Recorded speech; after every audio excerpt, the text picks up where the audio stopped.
So Sundararamareddy గారు, మరి ఇటువంటి డౌట్స్ కి సంబంధించి ఎవరికైనా క్లారిఫికేషన్స్ కావాలంటే, సమాధానం కావాలి అంటే మరి అంటే దానికోసం ఏదైనా ఒక ప్లాట్ఫామ్ ఏదైనా మీరు ప్లాన్ చేశారా? బేసికల్ గా మీకు మన సుమన్ టీవీ దాంట్లో బోల్డ్ అని వీడియోస్ దొరుకుతూ ఉంటాయండి. మీరు స్లోగా రోజుకు ఒక అరగంట అవి వాచ్ చేసుకుంటూ సైకాలజీ డెవలప్ చేసుకోవటం ఒక పద్ధతి.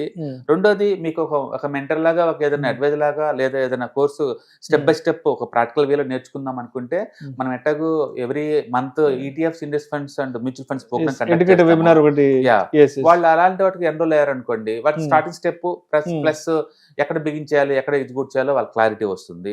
ఇంకా ఇంట్రెస్ట్ ఉండి ఒకవేళ ప్రాక్టికల్ వేలో యాక్టివ్ ఇన్కమ్ లా సంపాదించుకుందాం అనుకుంటే ఇంట్రెస్ట్ ఉంటే ఫర్దర్ వాళ్ళు ఎక్స్ప్లోర్ చేసుకోవచ్చు అనమాట. అందుకని స్టార్టింగ్ స్టెప్ ఎవరైనా ఇన్వెస్టర్స్ కి అయినా సరే ఈ ప్రోగ్రామ్ షూట్ అవుతుంది. పైగా ఇంట్లో ఉండి ఎక్కడన్నా ఇన్నోవేర్ నేర్చుకోవచ్చు వాటిని.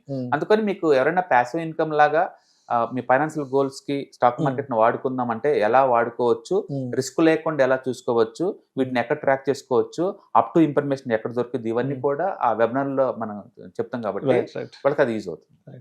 సో మొత్తంగా ఈక్విటీ ఇన్వెస్ట్మెంట్స్ కి సంబంధించిన ఏమైనా డౌట్స్ ఏదైనా ఉంటాయి, అదేవిధంగా మ్యూచువల్ ఫండ్స్ కి సంబంధించి, ఇండెక్స్ ఫండ్స్ కి సంబంధించి, ఈటీఎఫ్లకు సంబంధించి ఏదైనా డౌట్స్ ఉండి మీతో ఇంటరాక్ట్ అయ్యి మీతో మాట్లాడి మీ ద్వారా ఏదైనా కొన్ని డౌట్స్ క్లారిఫై చేసుకోవాలనుకుంటే మాత్రం ఎవ్రీ మంత్ అండ్ మీరు ఎడ్యుకేటివ్ వెబినార్స్ కండక్ట్ చేస్తుంటారు కాబట్టి వాటికన్నా ఎన్రోల్ అయితే మీతో ఈజీగా ఇంటరాక్ట్ అవ్వడానికి ఛాన్స్ అయితే ఉందంటారు.